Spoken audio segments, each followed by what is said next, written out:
Hello, here we are with an unboxing of the Samsung Galaxy S Advance. Now you've heard of the Samsung Galaxy family, no doubt. The S Advance is a sort of mid to high-end handset that's an evolution of the original Samsung Galaxy S and the Galaxy S Plus, which has some additional features, but it's not quite as feature rich as the likes of the Samsung Galaxy S2, so you get a little bit less in terms of actual hardware, but the price point is reflective of that, and the overall size is a little bit smaller than some of the high-end devices, but bigger than some of the low-end Galaxy sort of Ace type devices. So this is the official packaging of the Galaxy S Advance. We can tell here that it's got 8 gig of internal storage. It's got a 1 GHz dual core processor, so that's one of the higher end features of this device.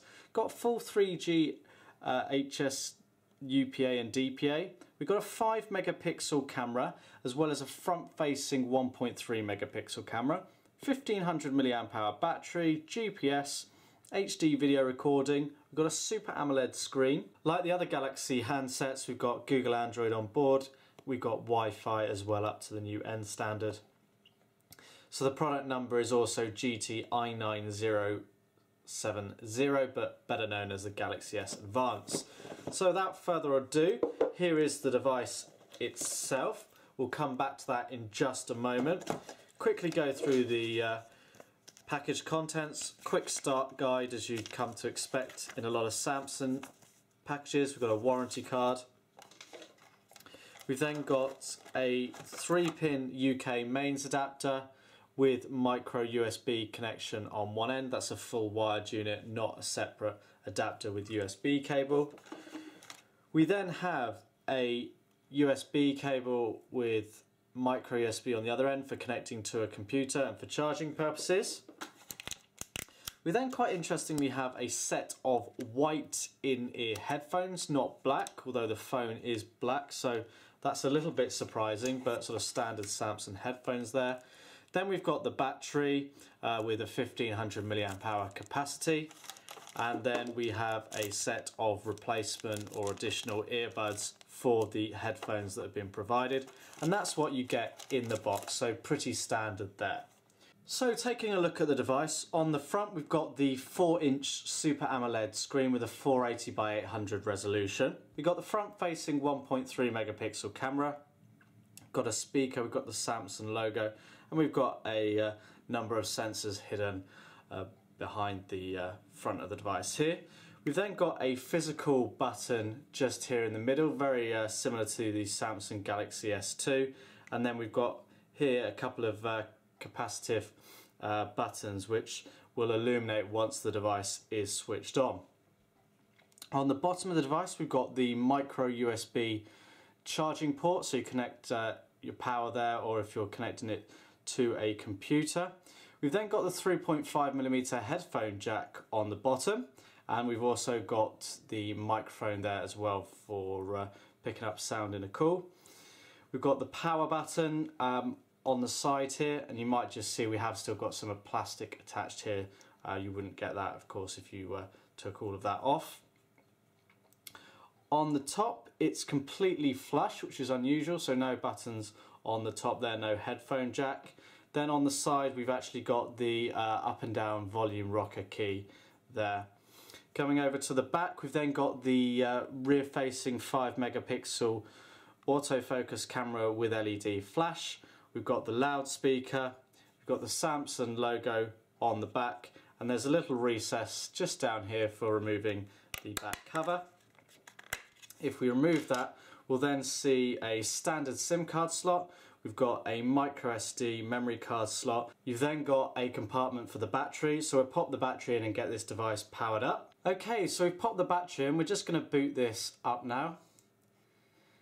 So we'll quickly run through the software on here. So it's Android 2.3 out of the box.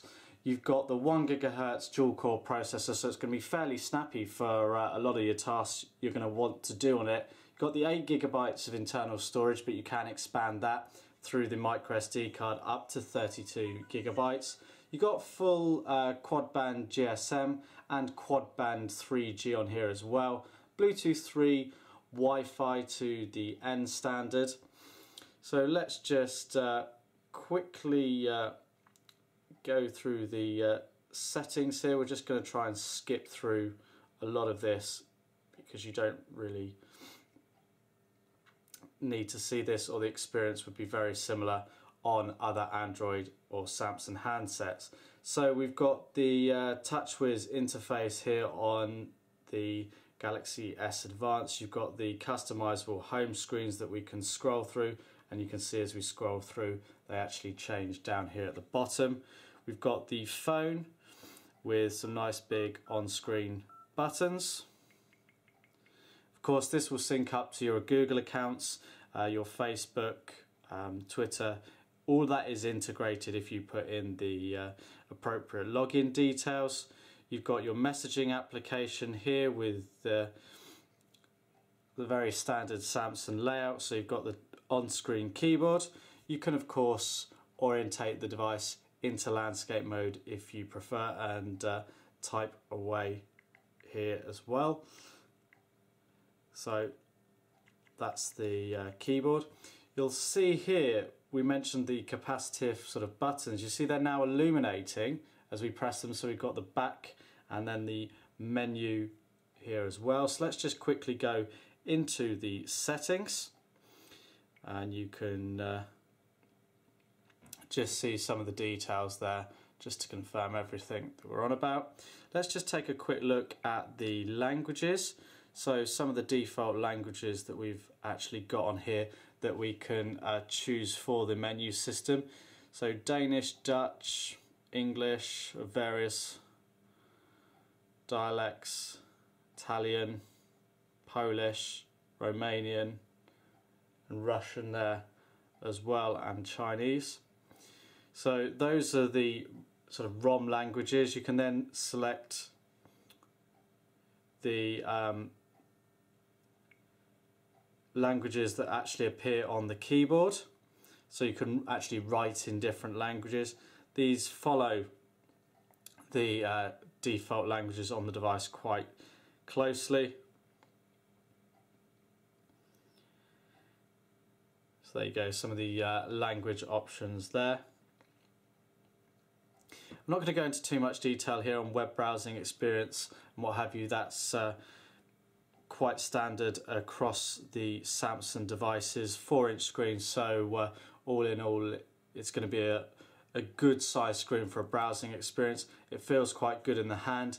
It's not particularly heavy at all. In terms of applications, we've got the Gmail installed, we've got Maps, Google Search, the Market or the Play Store as it's now known.